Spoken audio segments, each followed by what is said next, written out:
दोस्तों, सोनम के घर वाले पूरी तरीके से पलट गए हैं। जो ये कह रहे थे कि अगर हमारी लड़की ने गलत किया है तो उसको जेल में होना चाहिए, उसको फांसी होनी चाहिए, अब वो पूरी तरीके से पलट चुके हैं। क्यों पलटे हैं और उसके बाद क्या सोनम भी अब राजा के खून को मना कर देगी कि मैंने नहीं किया और ना मैंने करवाया है? इसके ऊपर बहुत बड़ा प्रश्न उठा है, क्योंकि सोनम के परिवार वालों के इस तरीके के बयान सामने आए हैं। राज और सोनम के रिलेशनशिप के बारे में भी उन्होंने बात की है और काम करते थे वहां पे राज और सोनम, वो कहाँ काम करते थे, कैसे एक दूसरे के साथ इंटरेक्शन होता था, वो सारी चीजों के बारे में अब सोनम के परिवार वालों ने बताया है। और उसके पिताजी ने, जिन पिताजी के बारे में कहा जा रहा था कि उनको दिल की बीमारी है और अगर सोनम ने कुछ गलत किया होता या फिर सोनम किसी के साथ भाग जाती तो उनको दिल का दौरा पड़ सकता था या उनको कुछ हो सकता था, अब वो पिताजी सामने आए हैं, पूरी तरीके से स्वस्थ है। और उनकी माताजी भी, सोनम की माताजी, जिनके बारे में कहा जा रहा था कि सोनम ने पहले ही बोल दिया था अपनी मां को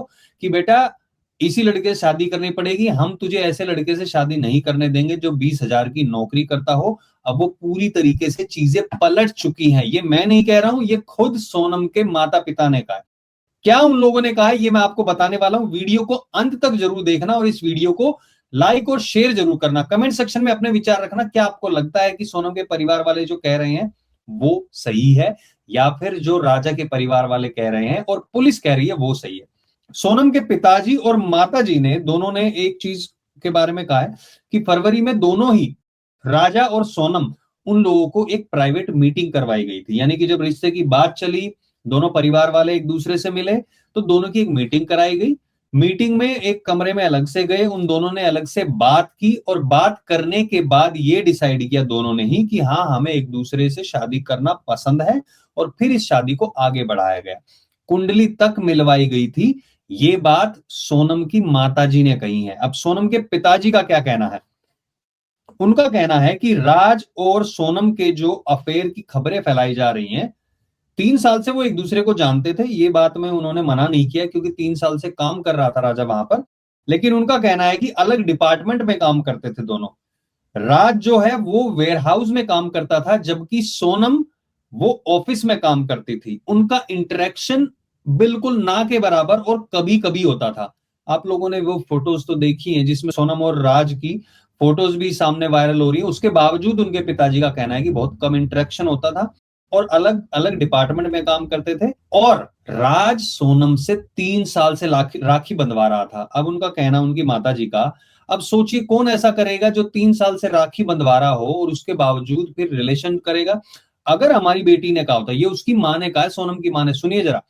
उनकी माँ का कहना है सोनम की कि अगर हमें बताया होता कि भाई मैं किसी लड़के से प्यार करती हूं तो हम उसकी, सोनम की, उसी लड़के से शादी करते। अब ये कह क्यों रहे हैं? क्योंकि अब परिवार वालों के ऊपर सवाल उठने लगे हैं कि भैया लड़की को गलत तरीके से क्यों तुमने शादी की, क्यों तुमने उसको फोर्स किया, जब तुम्हें पता था तुमने राजा को जबरदस्ती फंसाया, कुंडली भी तुमने ढंग से नहीं मिलवाई, जबरदस्ती करके तुमने बोला कि भैया 1 महीने के अंदर शादी शादी शादी करो, 2 महीने के अंदर, नहीं तो उसके बाद कोई साया ही नहीं है, साल के एंड तक साया नहीं है। तो ये सारी चीजें सामने आए, उसके बाद ये सवाल उठे। लेकिन ज्वेलरी, लैपटॉप और बहुत सारी चीजें जिनके बारे में बात की जा रही थी, उसके बारे में भी पुलिस का अब बयान सामने आ गया है। इंटेरोगेशन के लिए बुलाया गया था राजा का जो भाई है, पर भी आरोप लग रहे हैं कि उनकी एक और बीवी है, उसके साथ उनका एक बच्चा भी है। राजा रघुवंशी के ऊपर भी उस महिला ने आरोप लगाए कि राजा का भी एक महिला के साथ चक्कर था, 5-6 साल वो रही थी उसकी गर्लफ्रेंड और उसके बाद इन लोगों का काम ही अय्याशी का। ये उस महिला का कहना है।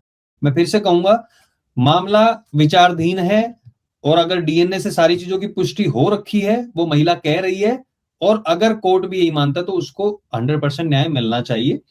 गलत चीज में किसी को फंसा के न्याय नहीं मिलना चाहिए। और राजा के बारे में जो बात कह रही है, आई थिंक उसको उससे बचना चाहिए, अनलेस वो उस लड़की को सामने लेके आ जाए जो कह रही है कि हाँ राजा ने उसकी जिंदगी खराब की। अगर ऐसी कोई लड़की सामने आई नहीं है, ना किसी ने बात कही है, लेकिन ये खुद महिला कह रही है। एनीवे, अब बात की जा रही थी ज्वेलरीज की, लैपटॉप की और पिस्टल की। पिस्टल बरामद हो चुकी है, ज्वेलरी को भी बरामद कर लिया गया है। वो किसके घर से? शिलोम जेम्स, जो शिलोम जेम्स प्रॉपर्टी डीलर था, उसके घर से बरामद किया गया है। घर से भी नहीं, उसके ससुराल से बरामद किया गया है। शिलोम की पत्नी को ले जाया गया, उसका ससुराल का जो एक घर था वहां पे 15 दिन से ताला लगा हुआ था। पूछताछ में शिलोम ने सारे राज उगल दिए। वहां पे ले जाया गया, वहां पे कैश भी मिला, वहां पे ज्वेलरी भी मिली, और बताया जा रहा है वहीं पे वो लैपटॉप मिल गया जिस लैपटॉप की तलाश की जा रही थी, जिसमें सोनम ने बहुत सारी चीजें सर्च की। अब ये बताया गया कि पासवर्ड प्रोटेक्टेड लैपटॉप है, ऑब्वियसली लैपटॉप में पासवर्ड सब रखते हैं, और इसमें पुलिस को आशंका है कि ऐसी ऐसी चीजें सामने आएंगी जिसमें अलग जगह की बुकिंग भी पहले कराई गई थी, और कैसे मारना है ये सारी चीजें भी उसमें उसकी सर्च हिस्ट्री में हो सकती है। ये सारी चीज सामने आने के बाद ठोस सबूत हो जाएगा, क्योंकि दो लोग जो जिन्होंने राजा को मारा था वो पहले ही पलट गए, उन्होंने बोलने से ही मना कर दिया है। अब सोनम भी पुलिस को तो बता रही है, लेकिन जब कोर्ट में पेश किया जाएगा तो सोनम भी वहां पे बोल देगी मैंने तो नहीं मारा है, क्योंकि ठोस सबूत की जरूरत है। अब सीसीटीवी तो वहां लगा नहीं था जहां पे मारा था, इसलिए पुलिस को बहुत ज्यादा मुश्किलें होने वाली। और ये बात शायद सोनम के परिवार वाले समझ गए हैं। कोई तो है उनको जो ये सलाह दे रहा है कि तुम इस तरीके की बातें कहो, इस तरीके से कहो कि हमारी बेटी पर बेबुनियाद इल्जाम लगाए जा रहे हैं। राज और सोनम के चक्कर की जो अफवाहें फैलाई जा रही है वो सरासर गलत है, ये उसकी फैमिली कह रही है। रघुवंशी को इंटरोगेशन के लिए बुलाया गया तो उससे पूछा गया तुमने कौन कौन सी ज्वेलरी दी थी।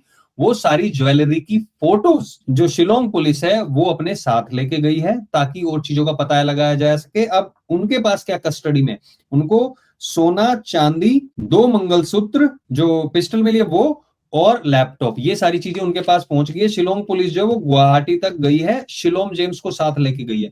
अब शिलोम जेम्स की और एक कहानी है। उसकी पत्नी का कहना है, सोनाली उसकी पत्नी का नाम है, उसका कहना है कि मेरे पति को फंसाया जा रहा है। जो तोमर है, जो उस फ्लैट का मालिक है, उसने कहा कि जल्दी से जल्दी मेरा फ्लैट खाली करो, और दोनों चाबी भी उस तोमर के पास थी, फिर भी उसने दबाव बनाया, और दबाव के चलते वो फ्लैट खाली करना पड़ा। इसलिए वो जो सारा सामान है वो हमने रख दिया था। उस सामान को अब वैसे तो ठिकाने नहीं लगा सकते थे, क्योंकि पता था सबको कि केस हो रखा है, इसलिए वो उसके ससुराल में वहां रखा गया था। और यहां तक कहा था उस फ्लैट के मालिक तोमर ने कि अगर तुमने ये नहीं उठाया तो जो तुम्हारे 3 लाख रुपए तुमने दिए हुए एडवांस में वो भी जब्त हो जाएंगे, और दूसरी चीज मैं तुम लोगों का इंदौर में रहना दुभर कर दूंगा। ये उस जो शिलोम की वाइफ है उसने ये बात कही है। लेकिन एक बात साफ हो गई है, राजा की फैमिली जो है उन्होंने अब सीधा सीधा बोल दिया वो मेघालय हाई कोर्ट में फाइनली जाने वाले हैं। किसके लिए? नार्को टेस्ट के लिए, क्योंकि उन्होंने कहा है अभी तक चीजें साफ नहीं है कि उसको मारा क्यों गया। भैया राजा की फैमिली को पूरा पूरा शक हो रहा है अब सोनम की फैमिली पर भी, क्योंकि सोनम की फैमिली जिस तरीके से अब सामने आ रही है और ये कह रही है कि हमारी बेटी को फंसाया जा रहा है, उनको भी दिख गया दाल में काला नहीं है तो पूरी की पूरी दाल ही काली नजर आ रही है।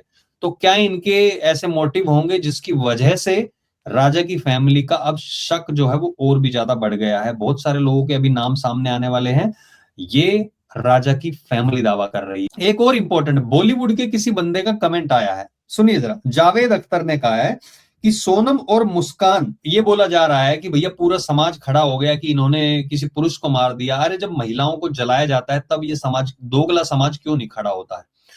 बिल्कुल, आई थिंक जावेद अख्तर जी को कानून के बारे में जानकारी नहीं है, क्योंकि जब ऐसे चीजें होती हैं, अब महिलाओं के लिए ऐसे ऐसे कानून बना दिए गए हैं जिसमें कि एफआईआर करने के बाद जमानत तक नहीं होती है। अगर ये बता दिया जाता है कि किसी ने गलत किया है तो, या दहेज का मामला है, कोई ऐसा होता है, आई डोंट नो, उनको नॉलेज है या नहीं है। और मैं यहाँ पे महिला और पुरुष के अलग होने की बात नहीं कह रहा, समाज में जो भी चीजें गलत हो रही हैं उनके ऊपर टोटली संज्ञान लेना चाहिए।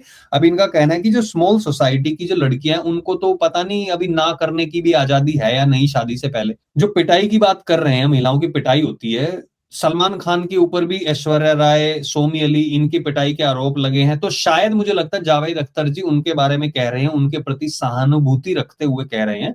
आरोप लगे हैं, चीजें जब साबित होंगी वो अलग बात है, लेकिन आरोप लगे हैं। अब जावेद अख्तर, शायद उनको नाम भी ले देना चाहिए था कि क्या वो सलमान खान की बात कर रहे हैं, किसी और की कर रहे हैं। जावेद अख्तर जी के बयान को साइड में रखते हैं, और आप लोगों से मेरा सवाल है, क्या लगता है कि जो सोनम की फैमिली कह रही है क्या वो सही है? पुलिस के ऊपर आरोप लगा रही है कि गलत फंसाया जा रहा है, क्या वो सही है? या आप लोगों का क्या सोचना है इसके बारे में? कमेंट सेक्शन में अपने विचार जरूर रखें। इस वीडियो को लाइक और शेयर करें, और हमारे चैनल को सब्सक्राइब जरूर करें जो पहली बार देख रहे हैं। बहुत बहुत धन्यवाद देखने के लिए आपका। जय हिंद, जय भारत।